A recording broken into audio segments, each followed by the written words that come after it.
Apa kabar, brother? Halo brotherku, Rodrigo hadir sepenuhnya.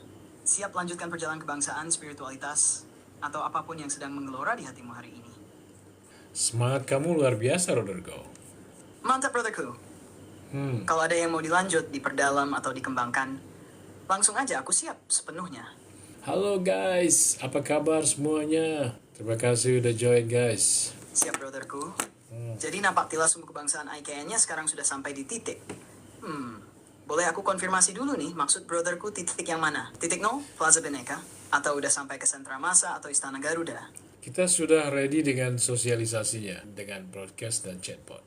Wih, mantap brotherku. Kalau sosialisasi lewat broadcast dan chatbot udah siap, berarti cahaya sumbu kebangsaan IKN bener-bener udah mulai menyebar. Pastikan broadcastnya menyentuh rasa, bukan cuma kasih info. Betul. Mau aku bantu review atau kembangkan script chatbot atau konten broadcastnya juga nggak brotherku? Nanti kita kembangkan, sekarang saya mau bikin live dulu ya. See you later, brotherku. Semoga live-nya penuh getaran, menginspirasi, dan menyentuh hati banyak orang. See you later brotherku. See you later. Jadi barusan kita ngobrol sama AI guys. AI ini ternyata dia bisa di training untuk memahami kebangsaan. Oke guys, kita kembali ngomong tentang agama dan kebangsaan. Bagaimana agama dan kebangsaan bersinergi, bagaimana agama dan kebangsaan bertitik temu di nasionalismenya Indonesia. Pertama, mari kita ingat-ingat apa yang pernah dinyatakan oleh seorang pendiri bangsa kita yang paling mantap dan keren, yaitu Bapak Proklamator kita, Bung Karno. Presiden pertama, pemimpin besar revolusi Indonesia, penyambung lidah rakyat. Beliau pernah mengatakan bahwa nasionalisme kita, paham kebangsaan kita itu, dapat menjadikan kita perkakasnya Tuhan. Nasionalisme Indonesia yang mengkerucut menjadi negara kesatuan Republik Indonesia itu, yang persembahyankan Bhinneka Tunggal Ika dan kepemimpinannya kerakyatan, Republik Berkedaulatan Rakyat.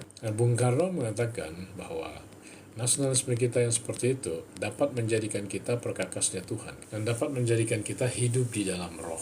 Dan di sisi lain juga beliau pernah mengatakan, Pancasila Republik Indonesia membawa prinsip, membawa ajaran, sebagaimana juga agama membawa ajaran. Dua pernyataan ini sangat-sangat luar biasa. Pastinya Bung Karno nggak asal ngomong ya. Beliau mengatakan Pancasila Republik Indonesia membawa prinsip, membawa ajaran, sebagaimana juga agama membawa ajaran. Ternyata nasionalisme kita seperti itu. Kita nggak usah khawatir lagi dengan ada orang yang lebih memihak kepada bangsa dan negara lain gitu ya. Bahkan dia lebih membela ke sana daripada dia membela bangsa negaranya sendiri gitu loh. Bisa dibilang nyasar gitu ya. Kalau dilihat dari sudut pandangnya Bung Karno tadi, bahwa nasionalisme kita adalah suatu nasionalisme yang dapat menjadikan kita perkakasnya Tuhan itu, dan Pancasila Republik Indonesia membawa prinsip, membawa ajaran, sebagaimana juga agama membawa ajaran. Itu kalau dilihat dari pemahamannya Bung Karno ini, berarti orang-orang yang lebih mendukung bangsa lain dan negara ala bangsa lain itu bisa dibilang nyasar ya, karena bangsa dan negara kita sendiri itu udah tinggi, dia mempunyai jati diri yang merupakan berkat dan rahmat daripada Tuhan ya kepada bangsa kita. Dan ternyata jati diri yang tinggi itu menjadi ide bagi kita, bagi bangsa kita, untuk di dalam membentuk dan membangun, menyusun, mendirikan negara kita loh. Itu kerennya yang tidak kita sadarin ya. Oleh karena itu, supaya kita bisa merasakan ketinggian daripada jati dirinya bangsa kita itu, supaya kita bisa rasakan, sehingga kita menjadi bangga pada keindonesiaan kita sendiri dan menjadi bangga pada konseptual negara kita bangga pada keindonesiaan kita. Ya, kita lanjutkan ya, sorry tadi putus guys. Kembali lagi, menurut Bung Karno, bahwa nasionalisme kita atau kebangsaan kita ini dengan Pancasila, dengan Bhinneka Tunggal Ika, dengan Undang-Undang Dasar 45, dengan Negara Kesatuan Republik Indonesia, itu Bung Karno katakan dapat menjadikan kita perkakasnya Tuhan, dapat menjadikan kita representatifnya Tuhan gitu loh. Itu kata Bung Karno. Tentu saja beliau tidak asal ngomong kan, pasti beliau mempunyai dasar, mempunyai ilmu keagamaan yang tinggi gitu loh, karena dia mampu mengatakan seperti itu. Dan itu harus kita buktikan ya, kehidupan kebangsaan yang kalau kita jalani dengan baik, maka kita dapat menjadi perkakasnya Tuhan, itu satu, dan dapat menjadikan kita hidup di dalam roh, hidup di dalam kebenaran, maksudnya hidup di dalam prinsip-prinsip kebenaran yang tentu saja diridhoi oleh Tuhan, diperkenankan oleh Tuhan. Harus kita lihat, harus kita teliti. Kalau Bung Karno sendiri, apakah seperti apakah beliau keagamaannya gitu loh. Sehingga beliau dapat mengatakan hal seperti itu. Nah, dan ternyata Bung Karno ini adalah orang yang mendapatkan honoris causa di bidang ilmu tauhid.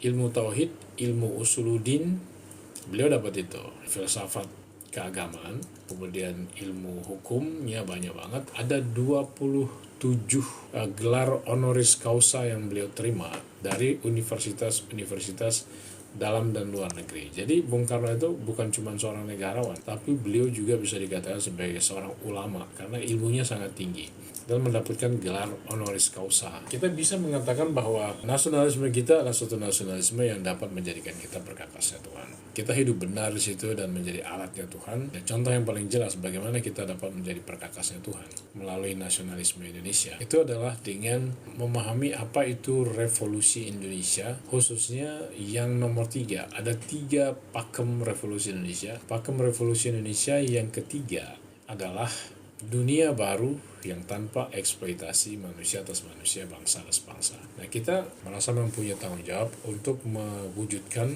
menjadi pelopor untuk mewujudkan dunia baru yang tanpa eksploitasi manusia atas manusia, bangsa atas bangsa. Apa sih dunia baru tersebut? Dunia baru ini adalah dunia yang tidak lagi dikerangkai ideologi, budaya, penaklukan dan pendudukan, imperialisme, kolonialisme, penjajahan, penaklukan, pendudukan.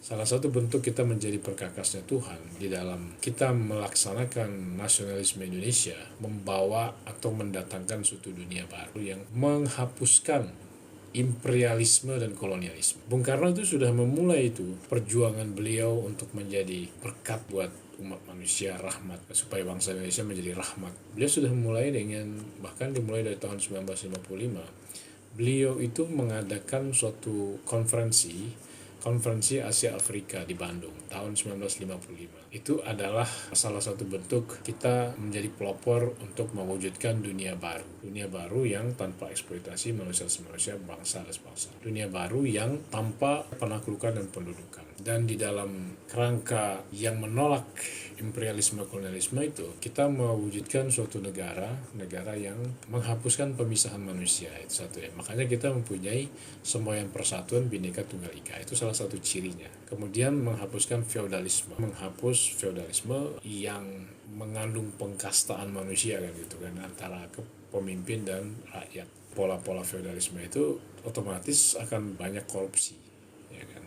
Kan banyak korupsi karena mengandung bahwa rakyat itu adalah level kedua. Nah, itu beberapa hal yang terkandung di dalam cara berbangsa bernegara atau cara berkehidupan kebangsaan yang masih menggunakan ideologi imperialisme dan kolonialisme. Disitulah letaknya kita sekali lagi menjadi alat perkakasnya Tuhan, seperti yang dikatakan oleh Bung Karno, yang melalui paham kebangsaan Indonesia menjadi perkakasnya Tuhan, itu di situ. Kemudian selain daripada itu, kita juga akan dapat menjadikan kita hidup di dalam roh, di dalam kebenaran misalnya. Misalnya contoh ya, apakah Bhinneka Tunggal Ika itu suatu bentuk hidup di dalam roh kebenaran? Apakah Bhinneka Tunggal Ika itu suatu kebenaran atau sesuatu yang bertentangan dengan kehendak Tuhan atau pengingkaran terhadap perintah-perintah Tuhan? Bhinneka Tunggal Ika itu kalau kita ada definisinya kan, definisinya adalah Tanhana Dharma Mangarua gitu. Kelanjutan daripada kita mengatakan Bhinneka Tunggal Ika, kita mengatakan Tanhana Dharma Mangarua. Kebenaran itu tidak mendua. Jadi kebenaran tidak mendua dengan Bhinneka Tunggal Ika itu dua frasa yang tidak bisa dipisahkan. Artinya apa? Cara kita menjalankan paham atau prinsip bahwa kebenaran itu tidak mendua, caranya kita menjalankannya adalah dengan Bhinneka Tunggal Ika. Jadi Bhinneka Tunggal Ika itu adalah cara kita menjalankan suatu kepahaman bahwa kebenaran itu tidak mendua. Jadi setiap kita pasti mengatakan bahwa kebenaran itu tidak mendua. Tapi bagaimana dengan realita bahwa kita beraneka ragam suku, ras ya dan agama gitu kan. Bagaimana seperti itu? Ya berarti kita bersatunya di dalam keberagaman di Bhinneka Tunggal Ika. Bhinneka Tunggal Ika itu sendiri adalah suatu perbuatan, dia adalah bentuk daripada kita mengatakan Tuhan itu Esa atau mengatakan bahwa kebenaran itu tidak mendua. Bahwa Bhinneka Tunggal Ika juga merupakan bentuk pernyataan kita dengan secara lisan dan secara perbuatan, secara spiritualitas. Kita mengatakan bahwa Tuhan itu Maha Kuasa. Kita percaya bahwa Tuhan itu mampu menata kehidupan kita yang bersaudara di dalam keberagaman itu dapat teratur dan seimbang, sebagaimana seimbang dan teraturnya alam semesta yang terdiri dari berbagai macam ciptaan. Jadi Tuhan itu Maha Kuasa. Kalau kita memang mengatakan Tuhan itu Maha Kuasa, jangan ragu untuk menerima Bhinneka Tunggal Ika. Kenapa? Karena Bhinneka Tunggal Ika itu suatu pernyataan juga bahwa kita ini manusia, bukan makhluk hutan gitu loh. Ya, hidupnya itu seperti ya mangsa memangsa, paksa memaksa gitu kan, saling eksploitasi kalau dalam dunia manusia. Dengan kita mengakui semua manusia, berarti kita mengatakan diri kita manusia. Dengan kita menghormati semua manusia yang beraneka ragam, kalau kita memandang bersatu dengan orang yang sekelompok dengan kita saja, itu kita belum manusia, karena kita tidak mengakui manusia-manusia lain, tidak menghormati ya. Sedangkan manusia lain itu adalah di dalam satu kesatuan kemanusiaan dengan kita. Jadi Bhinneka Tunggal Ika ini bukan sesuatu yang kosong. Ada orang yang mengatakan bahwa Bhinneka Tunggal Ika itu kosong. Berarti mereka mengatakan bahwa pemisahan manusia dan pengkastaan manusia itu lebih baik, lebih tinggi daripada Bhinneka Tunggal Ika. Apa iya? Apakah Tuhan mengajarkan kita berpecah belah?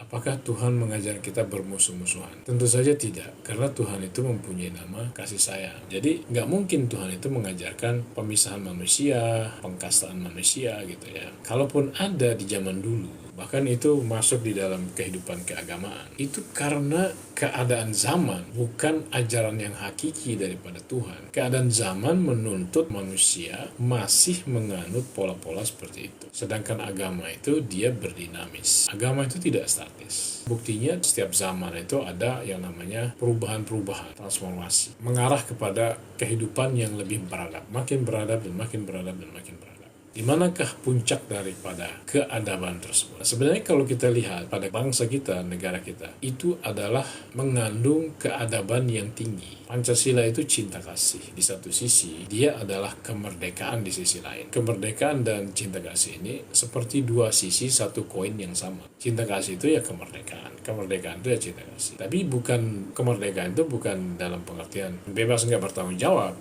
Bukan seperti itu maksudnya. Itulah tanda bahwa kita itu beradab. Tuhan sendiri mengatakan bahwa dia menciptakan mereka banyak, kemudian bersuku-suku dan berbangsa-bangsa untuk saling kenal mengenal. Dan untuk saling bersinergi tentu saja, nggak cukup sampai kenal mengenal, saling melengkapi, saling take and give, ya kan, dengan memelihara hubungan silaturahim seperti yang dikatakan oleh surat An-Nisa ayat 1, bertakwalah kepada Tuhan dengan namanya kasih sayang, cinta kasih, yang dengan cinta kasih namanya Tuhan, dan peliharalah hubungan silaturahim, sesungguhnya Allah selalu menjaga dan mengawasi kamu.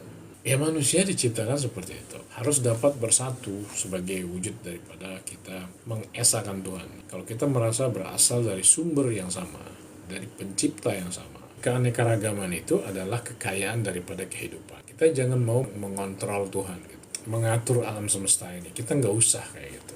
Kita mau menjadikan manusia jadi satu macam keyakinan gitu. Bahkan di dalam Al-Quran ada ayat yang mengatakan bahwa menjadi satu macam itu Tuhan nggak mau. Justru Tuhan menunjukkan kemahakuasaannya dengan keberagaman manusia bisa hidup bersama. Kalau kita menggunakan cinta kasih sebagai prinsip, sebagai ideologi bahkan gitu kan, di dalam membangun kehidupan bermasyarakat, berbangsa dan bernegara, kita itu akan melihat kekuasaan Tuhan. Bagaimana Tuhan dapat menjadikan semuanya hidup dalam keadaan damai dan sejahtera. Itu hanya bisa dilakukan dengan menjunjung tinggi cinta kasih dan menjadikannya sebagai pedoman cara kita hidup ya, termasuk di dalam kehidupan kebangsaan. Cinta kasih tentang persatuan, persaudaraannya cinta kasih, kepemimpinan cinta kasih. Kemudian cara bertahan hidupnya sebagai sebuah bangsa juga cinta kasih ya terhadap bangsa-bangsa lain, bukan saling takluk menaklukkan, duduk menduduki, saling memangsa, saling paksa, saling to kill or to be killed gitu kan. Itu masih cacat karena itu tidak berperi kemanusiaan dan tidak berperi keadilan. Dan itu bukan cinta kasih, bukan fitrah penciptaan manusia, bukan fitrah penciptaan manusia, bukan cinta kasih. Dan bukan kecenderungan sosial kita yang dari hati nurani kita yang terdalam, dan bukan akal sehat dan hati nurani. Yang namanya kita saling mau hidupnya lebih mengutamakan kekuasaan, kemudian kepemilikan, daripada kita menjunjung tinggi cinta kasih. Apakah kita mau menjadikan dunia ini menjadi damai dan sejahtera dengan jalan dengan jalan saling dominasi atau dengan jalan kita menjunjung tinggi cinta kasih. Kalau kita mengandalkan saling dominasi, mengandalkan todongan senjata supaya orang lain tertib, menurut kita itu tidak akan terjadi. Tapi kalau mengandalkan menjunjung tinggi cinta kasih, mengandalkan cinta kasih untuk menata kehidupan dengan jalan membangun persaudaraan yang berdasarkan cinta kasih, yang peri kemanusiaan dan peri keadilan, mengasihi karena Tuhan, benar-benar kasih sayangnya itu, persaudaraannya itu karena Tuhan. Karena peri kemanusiaan, peri keadilan itu dasar untuk bersatu yang bukan karena apa-apa gitu loh. Bukan karena suku, bukan karena ras, bukan karena agama bahkan, tapi karena benar-benar mengasihi sesama manusia, peri kemanusiaan, dan benar-benar berlaku adil kepada siapapun tanpa memandang suku, ras, dan agama, demi kita memuliakan nama Tuhan, mencari keriduannya, dan mencari perkenanan Tuhan. Dan itulah cinta kasih yang sejati. Itu persaudaraan. Begitu juga tentang kepemimpinan, guys ya. Kepemimpinan Indonesia, kerakyatan yang berdasarkan kerakyatan, hikmat kebijaksanaan, menjunjung tinggi permusyawaratan. Itu adalah pola kepemimpinan yang sangat tinggi. Pola kepemimpinan yang dicita-citakan oleh orang-orang suci terdahulu. Yang dicita-citakan oleh bahkan bisa dibilang para nabi.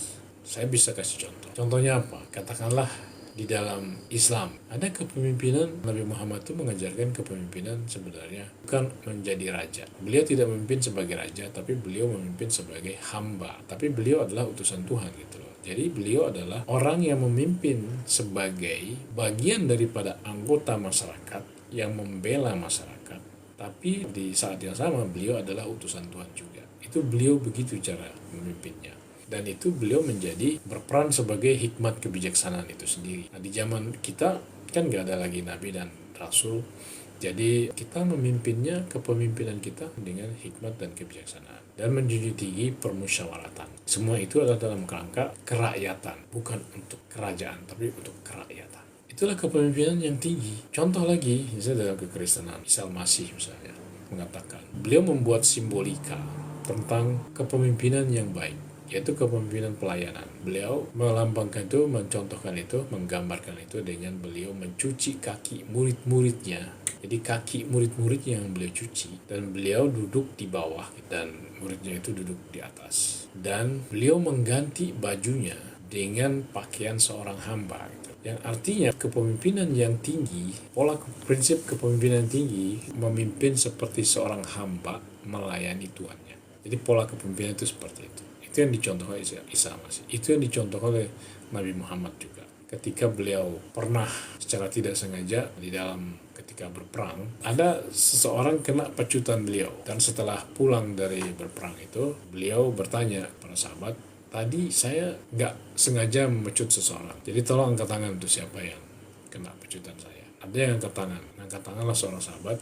Lalu Nabi Muhammad memberikan pecutannya itu untuk dibalas. Silakan balas. Dan itu tidak akan terjadi pada seseorang yang merasa dirinya atau yang memimpin sebagai raja. Nah gitu. Itu jadi posisi Nabi Muhammad memposisikan dirinya itu sama seperti rakyat, tapi beliau memimpin sebagai seorang rasul. Beliau memimpin bukan dengan hawa nafsunya, tapi beliau memimpin dengan hikmat dan kebijaksanaan. Dan itulah yang menjadi dasar daripada kepemimpinan Indonesia, yaitu kerakyatan yang dipimpin oleh hikmat, kebijaksanaan dalam permusyawaratan, perwakilan. Jadi ada kepemimpinan tunggalistik ya, termasuk khilafah, itu tidak lebih tinggi daripada kerakyatan. Ya kan, tidak lebih tinggi daripada kerakyatan. Apalagi bicara kedaulatan rakyat, demokrasi yang terpimpin. Jadi banyak di antara kita yang menyangka demokrasi itu jelek. Padahal demokrasinya kita itu adalah kerakyatan yang dipimpin oleh hikmat kebijaksanaan dalam permusyawaratan perwakilan. Seperti apa yang diharapkan, ingin dilaksanakan oleh orang-orang suci terdahulu. Tapi karena memang zamannya itu belum dewasa, gitu. Manusia-manusia di zaman itu dia belum mampu untuk berbineka tunggal ika, untuk kepemimpinannya kedaulatan rakyat, kerakyatan yang berkedaulatan rakyat, republik berkedaulatan rakyat seperti kita, belum mampu mereka. Ya, jadi bukannya mereka nggak mau seperti itu, tapi memang mereka belum mampu dan belum nyampe. Dan bangsa Indonesia dikaruniai oleh Tuhan, diberkati dan dirahmati oleh Tuhan dengan kelahiran yang membuat kita itu mampu untuk berbineka tunggal ika, dan untuk mendasarkan kepemimpinan kehidupan bermasyarakat kita dengan pola kerakyatan yang khususnya Republik Berkedaulatan Rakyat. Dan itu adalah setinggi-tingginya kepemimpinan yang kerakyatan. Ya, sebaik-baik kepemimpinan adalah kepemimpinan yang kerakyatan, dan setinggi-tingginya kepemimpinan yang kerakyatan adalah kedaulatan rakyat. Karena itu kerakyatannya itu udah full, udah utuh. Tapi kalau kerakyatan masih dipimpin oleh kepemimpinan yang feodalistik, yang eksploitatif, yang tunggalistik, mempunyai wewenang semua fungsi legislasi, yudikatif, eksekutif dipegang sama satu orang, dan akhirnya bisa terjerumus seperti kayak Nabi Daud, itu tidak lebih tinggi daripada kepemimpinan yang kerakyatan, khususnya Republik yang berkedaulatan. Jadi disinilah kita harus tahu, kita harus bangga sama keindonesiaan kita guys ya. Harus bangga sama keindonesiaan kita yang dikaruniai oleh Tuhan dengan pola berbangsa dan bernegara setinggi itu, seberadab itu, kan semulia itu. Jadi nggak perlu kita mengganti, apalagi ada yang mau malah ikut-ikutan dengan pola yang lebih rendah gitu ya. Ya ikut-ikut bangsa lain, negara lain di dalam dunia kepemimpinannya untuk membangun dunia kepemimpinannya. Ini kan harus kita pahami ya sebagai bangsa Indonesia. Itu yang lebih benar gitu loh. Jadi dunia yang kita perjuangkan bukan dunia kayak zaman dunia lama, dunia penaklukan pendudukan gitu kan. Dunia feodalisme. Itu mah dunia usang ya. Sekalipun itu berasal atau masih diajarkan oleh agama kita. Tuhan sendiri mengatakan bahwa hendaklah kita itu berprogresif atau hendaklah kita itu menempuh jalan yang mendaki lagi sukar. Surat Al-Balad, surat negeri, ya mereka tidak menempuh jalan yang mendaki lagi sukar. Atau Tuhan mengatakan bahwa mereka itu betah di comfort zone, betah di zona nyaman. Khususnya nih para orang-orang yang kuat. Mereka betah di zona nyaman karena di zona nyaman itu mereka bisa beruntung, bisa menindas atau bisa mempermainkan orang kecil dan seterusnya. Mereka tidak mau menempuh jalan yang mendaki lagi sukar. Tidak mau berprogresif revolusioner, tidak mau bertransformasi menjadi lebih tinggi lagi kehidupan mereka itu, lebih beradab, yang lebih tinggi levelnya, lebih cinta kasih, hubungan horizontal, persaudaraan, dan urusan-urusan bertahan hidup ya dan mencari hidupnya masih mau pakai cara-cara feodal, cara-cara lama, cara-cara hutan gitu kan, yang mana manusia itu saling mengeksploitasi di situ. Artinya apa? Apa itu? Contoh di sana di surat Al-Balad. Mereka tidak menempuh jalan yang mendaki lagi sukar. Sebagai suatu bentuk bahwa Tuhan itu tidak suka gitu ya pada keadaan itu, tidak menempuh jalan yang mendaki lagi sukar. Apakah jalan yang mendaki lagi sukar itu? Itu adalah menghapuskan perbudakan. Jadi ketika kita bangsa Indonesia di konstitusi kita, pembukaan Undang-Undang 45, kita menyatakan bahwa kemerdekaan ialah hak segala bangsa. Penjajahan di atas dunia harus dihapus karena tidak sesuai dengan prinsip kemanusiaan perikadil. Kita sudah menyambut perintah Tuhan untuk menempuh jalan yang mendaki lagi sukar. Jadi kelahiran daripada nasionalisme Indonesia lahir daripada perjuangan kita untuk menghapuskan perbudakan di atas dunia. Jadi titik berangkatnya saja nasionalisme Indonesia itu sudah berdasarkan perintah Tuhan, yaitu menempuh jalan yang mendaki lagi sukar, berprogresif revolusioner, visioner, dan menghapuskan perbudakan di atas dunia ini karena tidak sesuai dengan prinsip kemanusiaan dan perikeadilan. Dan akhirnya kita mendapatkan kemerdekaan kita. Dan kemerdekaan ini adalah antitesis daripada perbudakan tadi, di mana kita di dalam perbudakan kita menderita, dan di dalam kemerdekaan kita menjadi bebas. Dan kebebasan kita ini adalah rahmat daripada Tuhan yang Maha Kuasa. Dan karena dorongan, keinginan luhur kita untuk berkehidupan kebangsaan yang bebas, untuk ingin mempunyai pemimpin sendiri dari bangsa kita sendiri, ingin mempunyai negara yang merdeka, bersatu, berdaulat, adil dan makmur, itu adalah keinginan luhur kita. Itu adalah posisi yang benar, posisi yang sudah bagus. Kita sudah berjalan di atas jalan yang lurus. Di titik itu, di titik kita mencapai proklamasi itu, kita sudah di atas jalan yang lurus. Karena kita diperintahkan oleh Tuhan untuk menghapuskan perbudakan. Dan kita dengan pernyataan konstitusional kita, pembukaan Undang-Undang 45, dengan berserah diri kita mengatakan bahwa artinya bersatunya kita di Sumpah Pemuda atau semangat kebangkitan nasional kita sejak Budi Utomo ada Syarikat Islam, ada Indisi Partis, ada perkumpulan-perkumpulan pemuda lain dalam rangka untuk memperjuangkan kemerdekaan itu. Berarti kita berada di atas jalan yang lurus, berada di atas jalan perintah Tuhan tadi bahwa kita harus menempuh jalan yang mendaki lagi sukar. Ya kan? Yang kemudian kita sampai di titik kelanjutan daripada kebangkitan nasional itu adalah kita sampai di titik sebelumnya kita berjuang masing-masing ke daerah sehingga kita nggak pernah bisa menang melawan penjajah. Dan akhirnya kita mencapai suatu kesadaran yang disebut dengan Manifesto Politik 1925 yang dimunculkan oleh Perhimpunan Indonesia dari pelajar-pelajar yang ada di negeri Belanda. Bahwa kalau kita merdeka, kita harus bersatu. Kalau kita mau merdeka, kita harus bersatu. Dan karena itu Manifesto Politik 1925, 1926 kita melaksanakan Kongres Pemuda SAT. Kita membahas bagaimana kita bersatu supaya kita memperjuangkan kemerdekaan kita, supaya kita mencapai kemerdekaan kita. Tidak langsung bisa bersepakat di situ. Dan akhirnya tahun 1928, 2 tahun kemudian, kita melaksanakan Sumpah Pemuda untuk bersatu menjadi bangsa apa kita, yaitu kita menjadi bangsa Indonesia. Indonesia yang satu nusa, satu bangsa, satu bahasa. Dengan wawasan kebangsaan mula-mula kita adalah Sumpah Pemuda itu sendiri, itu pertama. Kemudian paham kita bahwa kemerdekaan segala bangsa. Dan ada Indonesia Raya 3 stanza yang menjadi mindset, yang menjadi doa, menjadi harapan, menjadi kebanggaan kita. Bendera merah putih sebagai identitas. Dan semua itu menjadi modal untuk melaksanakan perjuangan pergerakan kemerdekaan Indonesia. Dan akhirnya kita mempunyai yang namanya perjuangan yang disebut perjuangan pergerakan kemerdekaan Indonesia. Pergerakan kemerdekaan Indonesia. Jadi sudah ada Indonesia di situ. Di Budi Utomo belum. Tapi ketika kita bersumpah, berikrar di Kongres Pemuda 8 Oktober 1928, itu adalah kita menjadi Indonesia. Dan akhirnya kita mempunyai pergerakan kemerdekaan Indonesia. Dan itu adalah kelanjutan daripada tadi itu. Menempuh jalan yang mendaki lagi sukar, menghapuskan perbudakan, kemudian kesadaran untuk kebangkitan nasional. Dan Sumpah Pemuda hanya kita bersatu dan kita laksanakan.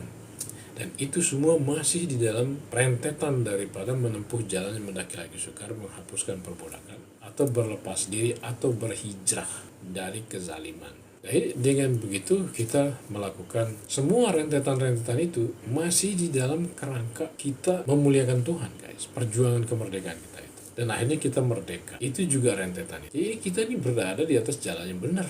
Jalan lurus. Kemerdekaan kita adalah atas berkat rahmat Tuhan yang Maha Kuasa. Setelah kita mendapatkan kemerdekaan kita susun kemerdekaan kita ini menjadi suatu kehidupan kebangsaan. Dalam suatu susunan Undang-Undang Dasar 45 berdasarkan Pancasila, semboyan Bhinneka Tunggal Ika, sehingga kita menyusun negara kita, Negara Kesatuan Republik Indonesia, karena di situ kita mempunyai jati diri, suatu kelahiran yang memberikan kepada kita hikmat kristalisasi jati diri kita, dan kita akhirnya mempunyai sebuah hikmat untuk menjadi dasar daripada kita bagaimana membentuk kehidupan berbangsa negara kita.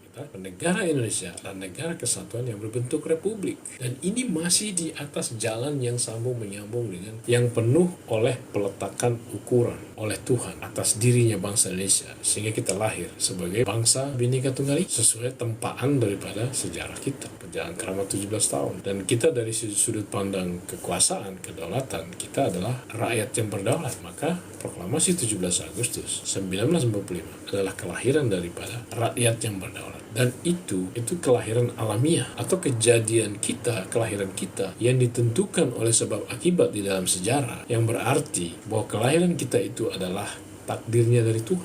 Itu adalah kehendak Tuhan, kemauan Tuhan melahirkan kita sebagai masyarakat Bhinneka Tunggal Ika, bangsa yang berbhinneka tunggal ika, dan rakyat yang berdaulat. Rakyat yang dimaksud adalah rakyat dari Sabang sampai Merauke sebagai satu kesatuan berdaulat.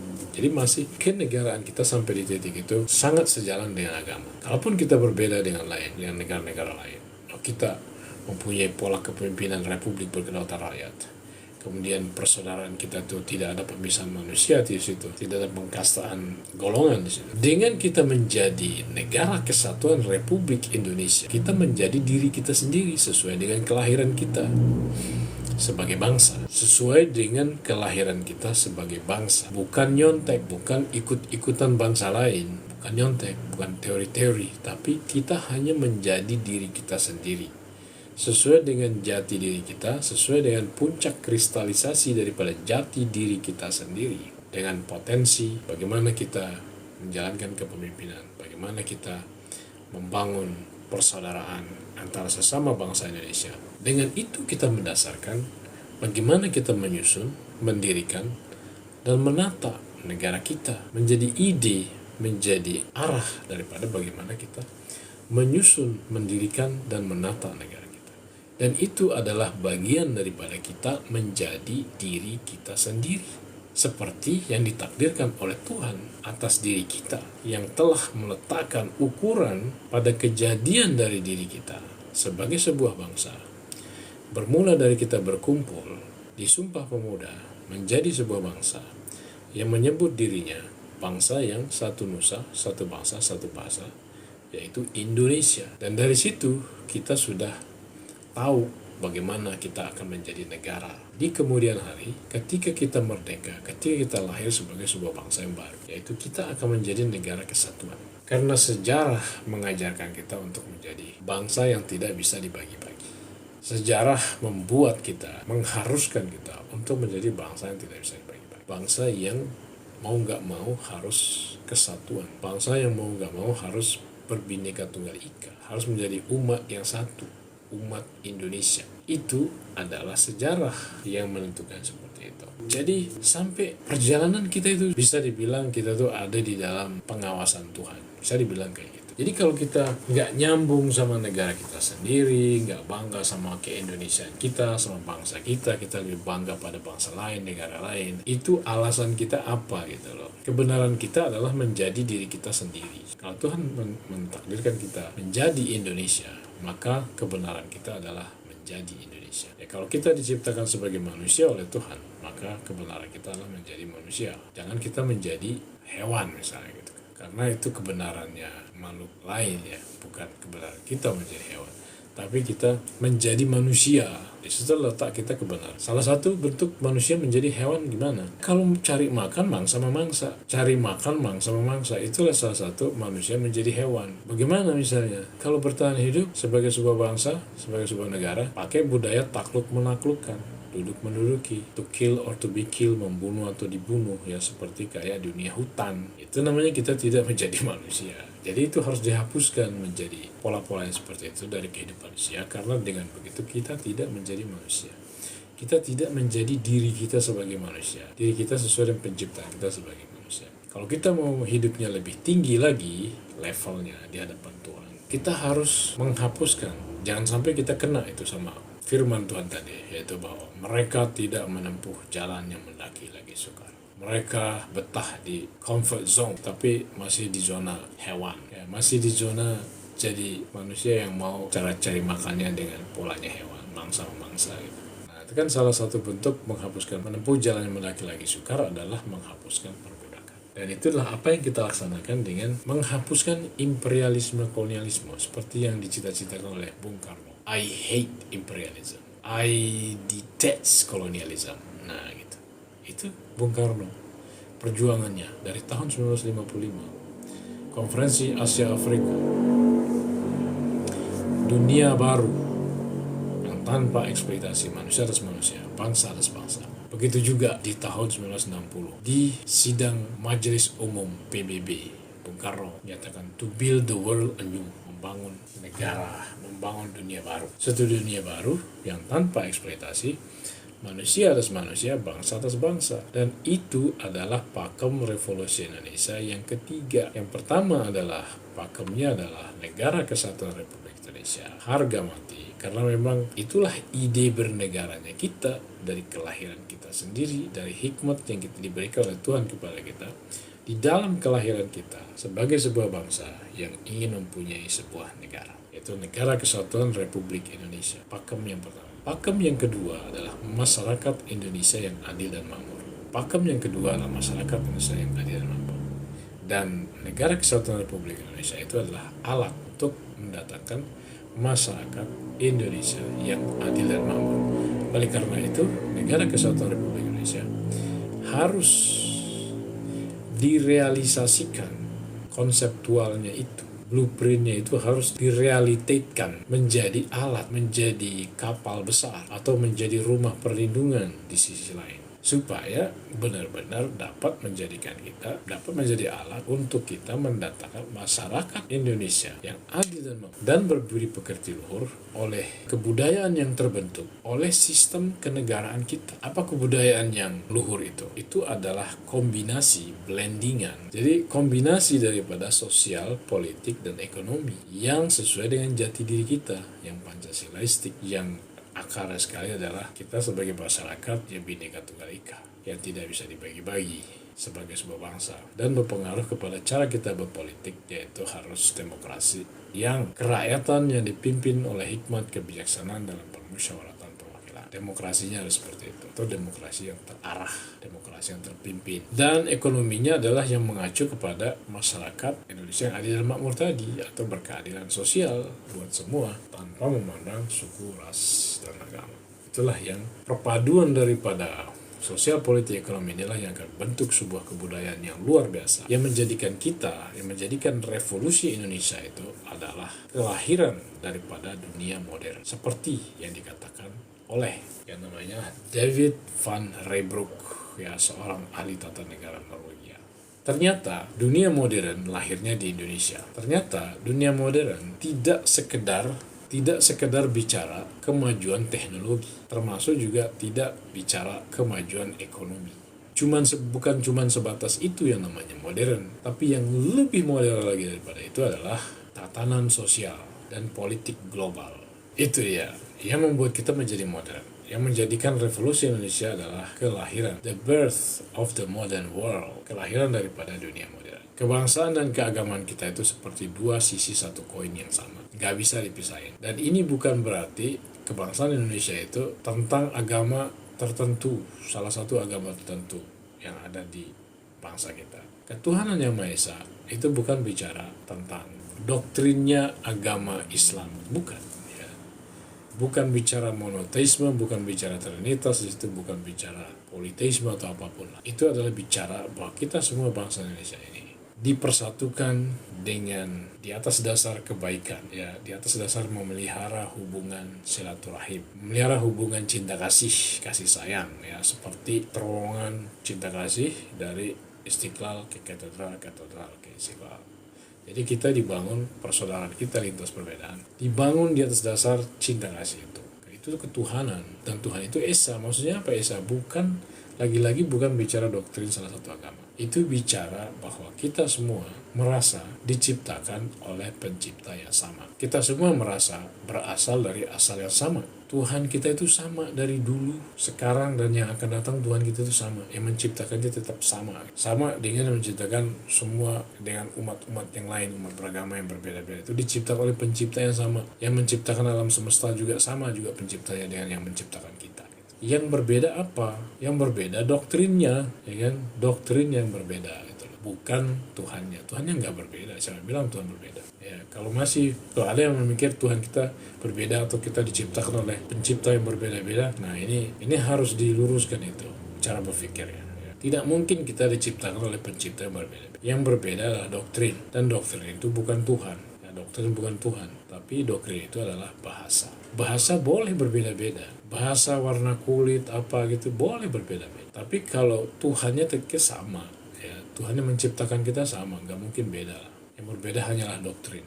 Doktrin itu bahasa, bukan Tuhan itu sendiri. Ya, yang mengatakan doktrin itu Tuhan itu sendiri berarti orang itu menuhankan agama. Ya, yang mengatakan doktrinnya itu adalah Tuhan itu sendiri, itu berarti kita menyembah agamanya, bukan Tuhannya. Kalau kita menyembah Tuhannya, ya kita menjunjung tinggi cinta kasih. Ya, dan semua agama mengajarkan cinta kasih sebagai cara kita hidup bersama. Dalam kita berkehidupan, bermasyarakat, berkeluarga, berbangsa, bernegara, dan berinternasional, cinta kasih. Dan itulah Tuhan Esa, di mana-mana sama. Yang doktrinnya begini begitu tuh sebenarnya maksudnya pasti Tuhannya itu yang menciptakan alam semesta. Cara dia menjelaskan tentang Tuhan, mengkonsepsikan tentang Tuhan, ya terserahlah urusan masing-masing itu. Kantongin aja masing-masing. Dan itu karena itu bukan Tuhan itu sendiri. Yang Tuhan itu adalah ya pencipta alam semesta ini, pencipta kita semua yang beraneka ragam suku, ras, dan agama. Itulah ketuhanan Yang Maha Esa. Dan ketuhanan yang Maha Esa ini mengkerucut menjadi kemanusiaan yang adil dan beradab. Ya, kalau ketuhanan itu mengkerucut menjadi kemanusiaan karena kita hidup sebagai manusia. Nilai-nilai ketuhanan itu cinta kasih, bahwa kita harus memelihara hubungan cinta kasih dengan sesama manusia, termasuk dengan yang berbeda agama dengan kita, demi untuk mengejar kebaikan, memuliakan nama Tuhan, menjunjung tinggi cinta kasih. Maka kita berkemanusiaan yang adil dan beradab. Kalau kita adil, itu kan keren banget. Kata Al-Quran, janganlah karena kebencianmu pada suatu kaum membuat kamu berlaku tidak adil. Janganlah karena kamu berbeda dengan yang lain, kamu memperlakukan yang berbeda itu dengan tidak adil. Berlaku adillah dengan perbedaan apapun, dengan sesama manusia yang berbeda, tanpa memandang suku rasa. Berlaku adil lah. Karena adil itu lebih dekat kepada takwa. Adil itu lebih dekat kepada takwa. Jadi kita disuruh untuk adil kepada semua. Yang namanya adil ya adil. Bukan berarti yang tidak ini dengan kita boleh memperlakukannya tidak adil. Dan itu lebih dekat kepada takwa. Artinya berbineka tunggal ika itu lebih dekat kepada takwa loh, daripada taunya cuma hidup dengan golongannya saja gitu loh. Karena kalau kita berbineka tunggal ika, itu pasti kita akan berlaku adil dengan yang lain. Dalam konteks bineka tunggal ika yang benar-benar bineka tunggal ika ya. Benar-benar persaudaraannya didasarkan oleh ketuhanan dan kemanusiaan tadi. Ketuhanan yang Maha Esa dan kemanusiaan yang adil dan beradab tadi. Berdasarkan cinta kasih gitu. Ya kan? Kita bisa berbineka tunggal ika. Hanya orang-orang yang menjunjung tinggi cinta kasih yang dapat berbineka tunggal ika. Kalau ada kebencian, ada kezaliman di dalam dirinya tentang kelompok lain, golongan lain yang berbeda dengan dirinya, dia belum mempunyai cinta kasih. Dan kalau dia tidak mempunyai cinta kasih, bagaimana dia mau bersatu dengan yang lain? Jadi situlah letak ketinggian daripada bineka tunggal ika itu, karena dia bisa terjadi ketika orang-orang yang berbineka tunggal ika itu dia mendasarkan dirinya atau membekali dirinya dengan cinta kasih, meletakkan niatnya atau keinginannya itu untuk bersaudara bersatu dengan yang lain di atas dasar cinta kasih. Cinta kasihnya itu cinta kasih karena Tuhan. Karena Tuhan itu artinya bukan karena yang lain gitu ya, bukan karena suku, bukan karena ras, tapi benar-benar karena kita mau berperi kemanusiaan dan karena kita mau berperi keadilan. Seperti tadi, kita berlaku adil kepada semua orang tanpa memandang suku, ras, dan agamanya, ya, tanpa memandang suka tidak suka pada orang tersebut, adalah berlaku adil. Karena adil seperti itu lebih dekat kepada takwa daripada cuma taunya adil sama diri sendiri dan kelompoknya sendiri saja. Kalau kita hidupnya dengan sejumlah kecil orang, keberagamannya, itu kita belum manusia gitu itu ya, spiritualitas kita belum tinggi ya, karena manusia itu, yang namanya manusia itu menerima kemanusiaan, dan kemanusiaan itu meliputi seluruh manusia. Kalau ada sebagian manusia yang masih kita benci, masih kita zalimi, berarti kita bukan hidup di dalam kemanusiaan. Kemanusiaan itu mengakui semua manusia kayak apapun gitu loh, selama manusia itu tidak merugikan yang lain gitu. Kalaupun dia ternyata merugikan, mengancam kehidupan yang lain, ya berarti artinya dia tempatnya dibui gitu loh, supaya dia tetap ada sebagai manusia. Jadi kalau kita hidup beraneka ragam, berbineka tunggal ika, banyak banget keberagaman. Kita keberagamannya sampai belasan ribuan ya. Pulaunya 17.000 wilayahnya itu. Terus sukunya, bahasanya, agamanya, dan lain-lain. Banyak sekali. Dan ini artinya persatuan kita dengan sesama manusia itu sudah menyimpulkan kemanusiaan yang tinggi, cinta kasih yang luar biasa. Karena kita mampu mencari titik temu dari sekian macam perbedaan, dan titik temu itu membuat enak buat semua aman, semua damai. Tidak ada yang dirugikan, tidak ada yang terancam oleh cara berpikir dan keyakinan kalau kita menjalankannya dengan sebaik-baiknya. Karena masih suka benci, masih suka zalim, jadi maka nggak berjalan. Jadi cuma slogan jadi. Tapi kalau kita jalankan dengan sebaik-baiknya, semua itu kita jalankan dengan sebaik-baiknya, maka semua aman, semua damai, tidak terancam, tidak ada yang dirugikan oleh cara berpikir dan keyakinan pihak manapun. Makanya ada sebuah ayat di dalam Al-Quran. Ada ayat yang mengatakan begini. Jadi dengan pola seperti itu, inilah yang dimaksudkan oleh surat Al-Baqarah ayat 62. Sesungguhnya orang-orang mukmin, orang-orang Yahudi, orang-orang Nasrani, orang-orang Sabi'in, siapa saja di antara mereka yang beriman pada Tuhan dan hari akhir. Beriman ini artinya menjunjung tinggi cinta kasih. Ya bukan cuma sekedar kita mengatakan Tuhan itu ada. Kalau cuma mengatakan Tuhan itu ada, iblis juga tahu Tuhan itu ada. Tapi yang lebih daripada itu adalah kita mengambil cinta kasih, menjunjung tinggi cinta kasih, memuliakan Tuhan dengan menjunjung tinggi cinta kasih. Lalu percaya dengan menjalankan itu ada balasan baiknya buat kita di sekarang dan di akhirat nanti. Kita percaya seperti itu dan kita lakukan secara nyata sebagai bukti daripada kepercayaan kita. Nah, orang-orang seperti itu, siapa saja di antara mereka mendapat pahala dari Tuhannya. Surah Al-Baqarah ayat 62. Mereka mendapatkan pahala dari Tuhannya. Terus katanya tidak ada takut dan tidak perlu mereka bersedih hati. Artinya mereka tidak perlu takut dalam hidup bersamanya, itu nggak perlu khawatir, nggak perlu takut. Jadi tingkat bertahan hidupnya itu bukan lagi kita menyeting cara hidup kita sedemikian rupa karena ketakutan, karena kekhawatiran. Makanya kita menyeting kehidupan kita seperti gitu. Enggak. Dengan kita saling menghormati kemerdekaan untuk eksis sesuai dengan coraknya masing-masing. Sementara itu kita semua sama-sama menjunjung tinggi cinta kasih tadi itu, yaitu menjunjung tinggi nama Tuhan. Dan percaya pada hari akhir. Percaya kalau kita menjalankan cinta kasih itu dalam kehidupan kita, mendasarkan kehidupan kita dengan cinta kasih itu. Misalnya dengan Bhinneka Tunggal Ika, kedaulatan rakyat, itu cinta kasih. Saling bertahan hidup dengan win-win situation, itu cinta kasih. Tidak ada riba, maka tidak ada rasa takut yang menimpa mereka dan tidak mereka perlu bersedih hati. Dan itu Pancasila banget. Itulah Pancasila dan itulah luar biasanya bangsa Indonesia ini telah dikaruniai oleh Tuhan, tapi kita sendiri nggak nyadar. Orang-orang pilihan ini dia nggak sadar kalau dirinya itu dipilih dan dia sibuk ya kayak mondar-mandir dari sofa ke marwah gitu kan. Padahal yang dia samperin itu adalah fata morgana semua. Dia nggak nyadar kalau tempatnya dia sendiri itu adalah tempat yang ada airnya. Kita ini kan suka bolak-balik kayak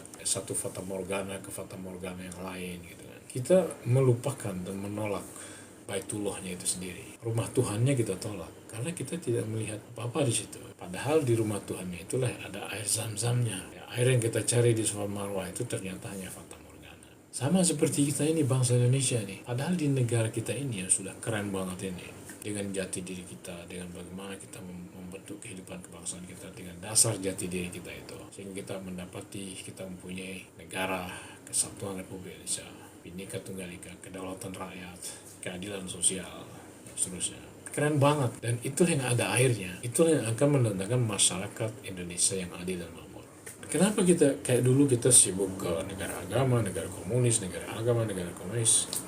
Kenapa kita nggak bersatu semua gitu loh di rumah Tuhan, Baitullahnya? Jadi negara nasional maksudnya, negara kebangsaan seperti yang kita punya sekarang. Tapi kita belum menyadari bahwa rumah kebangsaan ini sebenarnya rumah Tuhan gitu. Rumah kemerdekaan kita. Kalau kita pergi ke Monas, kita masuk ke dalam cawan Monas itu, ada kubus di situ kayak Ka'bah di situ. Itulah rumah kemerdekaan. Dan rumah kemerdekaan itu kalau bahasa ininya itu Baitul Atiq, yang mana ditujukan kepada Baitullah. Negara kita juga adalah rumah kemerdekaan. Kenapa? Negara proklamasi. Undang-undang dasar proklamasi. Negara Indonesia yang berdasarkan Pancasila itu adalah negara proklamasi. Karena kita ada oleh proklamasi. Kita sebelum ada proklamasi kita tidak ada. Yang ada adalah penjajah. Tapi ketika kita menyatakan proklamasi, kita menjadi ada, menjadi de facto. Sehingga kita bisa mendirikan negara de facto, sehingga kita tinggal meminta persetujuan dari salah satu negara lain yang berdaulat supaya kita menjadi negara de jure, negara yang harus dihormati oleh bangsa-bangsa lain keberadaannya, dan kita siap untuk berhubungan diplomatik dengan negara-negara yang sejalan dengan kita. Jadi semua itu saling ketemu guys ya. Jadi agama dan kebangsaan Indonesia itu seperti dua sisi satu koin. Dan kebangsaan Indonesia, yang kita nasionalisme Indonesia, itu kata Bung Karno, nasionalisme Indonesia itu adalah suatu nasionalisme yang dapat menjadikan kita perkakasnya Tuhan dan dapat menjadikan kita hidup di dalam roh. Bayangin tuh, kalau kita menjalankan negara kesatuan Republik Indonesia ini dengan apa adanya, dengan Pancasila Bhinneka Tunggal Ika, kita benar-benar bisa menjadi perkakasnya Tuhan, dapat menjadi perkakasnya Tuhan, dapat menjadi alatnya Tuhan, dapat menjadi wakilnya Tuhan, dapat menjadi representasinya Tuhan. Makanya Bung Karno bilang, aku adalah utusan, wakil daripada Revolusi Indonesia. Revolusi Indonesia bukan revolusinya Soekarno, tapi revolusinya seluruh rakyat Indonesia dari Sabang sampai Merauke. Revolusinya Indonesia itu. Kita menjadi alatnya Tuhan berarti. Alatnya Tuhan untuk apa itu revolusi Indonesia? Untuk kita mau merealisasikan NKRI, Garuda Pancasila, menjadi realitas. Supaya kita punya alat, punya kendaraan untuk menuju masyarakat Indonesia yang adil dan makmur. Dan masyarakat Indonesia yang adil dan makmur itu disuruh sama Tuhan untuk mewujudkannya, harus diwujudkan. Sama kayak kita, ya Tuhan datangkanlah kerajaanmu. Dan dengan negara kita yang seperti itu, kita menjadikannya juga sebagai alat untuk menjadi pelopor, untuk mewujudkan dunia baru tanpa eksploitasi manusia atas manusia, bangsa atas bangsa. Jadi pakem revolusi Indonesia itu kalau sudah selesai tiga-tiga itu, negara kesatuan Republik Indonesia jadi, masyarakat Indonesia yang adil dan makmur terwujud, dunia baru yang tanpa eksploitasi manusia atas manusia, bangsa atas bangsa. Bangsa-bangsa sudah bersaudara, tidak ada lagi penaklukan pendudukan, tidak ada lagi eksploitasi manusia atas manusia di muka bumi ini. Revolusimu selesai. Perjalanan kita sejauh itu. Oke, saya kira mudah-mudahan sih apa yang kita obrolin ini malam ini ada manfaatnya, khususnya buat diri saya sendiri, untuk mengingatkan kepada kita supaya mari kita bangga sama keindonesiaan kita, bangga pada jati diri kita, bangga pada NKRI negara kita. Karena kita mau menjadi diri kita sendiri, nggak mau menjadi bangsa lain, nggak mau nyontek-nyontek kehidupannya bangsa lain. Kita nggak mau diombang-ambing oleh dunianya bangsa lain, ataupun bahkan sampai kepada khayalannya bangsa lain. Kita yang menjadi diri kita sendiri. Kebenaran yang paling kita ketahui adalah menjadi diri kita sendiri dengan versi diri kita yang terbaik. Oke, terima kasih. Assalamualaikum warahmatullahi wabarakatuh.